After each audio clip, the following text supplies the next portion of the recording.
బైబిల్లోని కొంతమంది భక్తి కలిగిన స్త్రీలు, అలాగే భక్తి లేని స్త్రీల యొక్క గుణగణాలు, వారందరూ దేవుని వెంబడించిన విధానం, తద్వారా వారి జీవితంలో కలిగిన పర్యావసనాలు ఈ స్క్రిప్ట్ ద్వారా ఇప్పుడు మనం చూడబోతున్నాం.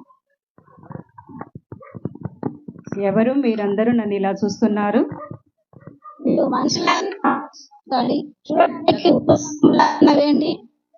అదో పెద్ద కథలే. నేను బైబిల్లో చెప్పబడిన లోతు భార్యను. నేను సొదొమ గొమొర్రా పట్టణములో నివసించేవారము. ఆ పట్టణంలో దేవుడికి విరోధంగా పాపం చేయడం వల్ల దేవుడు వాటిని నాశనం చేయాలనుకున్నాడు. అయితే నా భర్తను, నా కుటుంబాన్ని రక్షించాలన్న ఉద్దేశంతో ఆ ఊరి నుండి బయటికి తీసుకొచ్చి వెనకకి తిరిగి చూడకుండా వెళ్ళిపోమ్మన్నాడు. ఆ తర్వాత ఏం జరిగింది? నాకు ఆ ఊరి విడిచి వెళ్ళడం ఇష్టం లేదు. దేవుడు వద్దన్నా వినకుండా వెనక తిరిగి చూశాను. ఉప్పు స్తంభం అయిపోయాను. ఇది చాలా విచారకరం. నీ జీవితం ద్వారా ఈ సమాజానికి ఏం చెప్పాలనుకుంటున్నావు? దేవుడి మాటకు విధేయత చూపించాలి. ఆయన మాటను ఎప్పుడు తృణీకరించకుండా, త్రోసివేసేయకుండా, నిర్లక్ష్యం చేసిన నష్టపోయేది మనమే. అవును.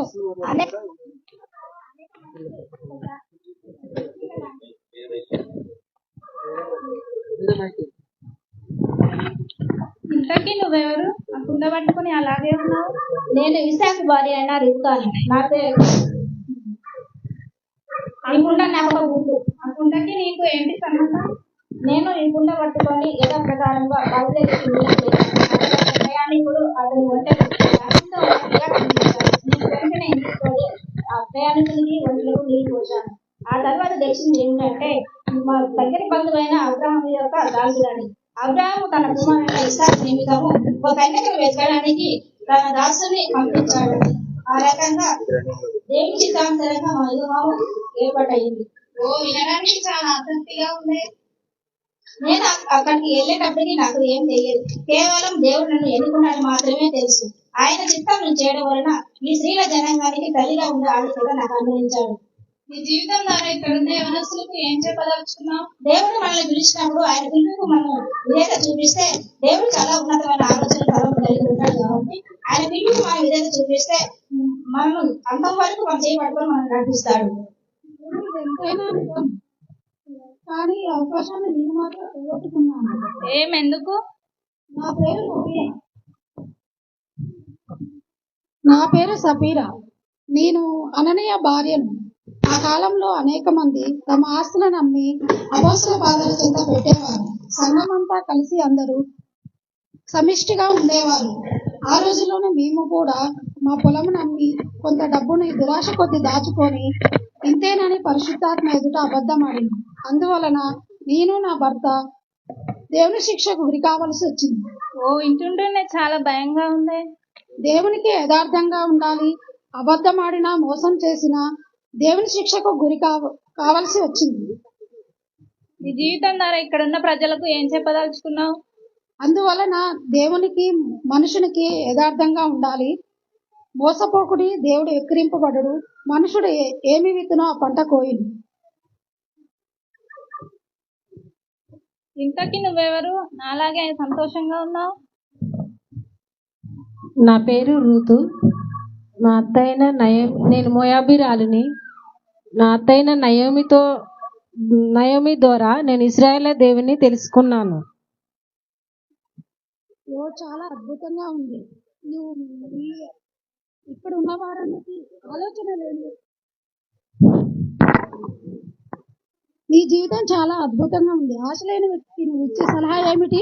నా భర్త చనిపోయిన తర్వాత నా తల్లిదండ్రులను, నా స్వదేశాన్ని విడిచిపెట్టి నా అత్తతో కలిసి ఇశ్రాయేలు దేశానికి వచ్చి ఉన్నాను.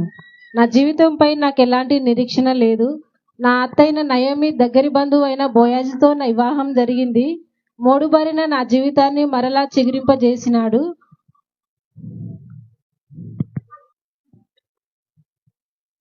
నా మునిమనుమడు దావీదు వంశముల నుంచే యేసు ప్రభు వచ్చాడు. దేవునికి స్తోత్రం. ఆయన నమ్ముకున్న వారందరికీ ఆశ్రయదుర్గము. ఆయన చెయ్యి విడవడు. మీ జీవితంలో ఇక్కడున్న ప్రజలందరికీ ఏం చెప్పాలనుకుంటున్నావు? దేవుని నమ్ముకొని ఆయన మీద ఆధారపడితే ఆయన రెక్కల క్రింద మనం సురక్షితంగా ఉంటాము.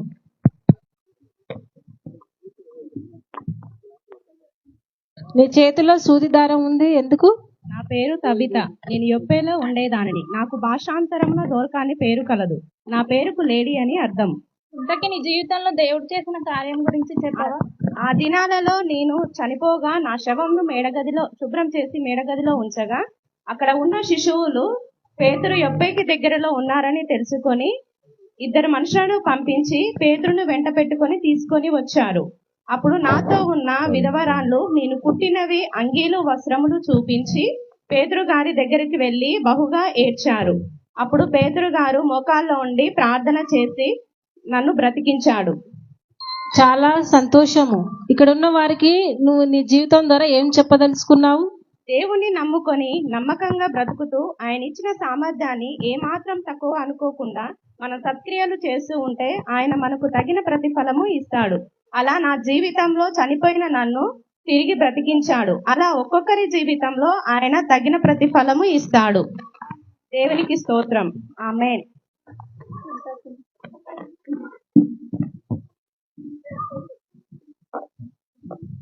ఇంతకు నీ పేరేమిటి? నా పేరు మగ్దలేని మరియా. ఫస్ట్ అయినప్పుడు అవును, యేసయ్యను కలిగి ఉండడం, ఆయనను చూడడం నిజంగా ధన్యమే. అవును, యేసయ్యను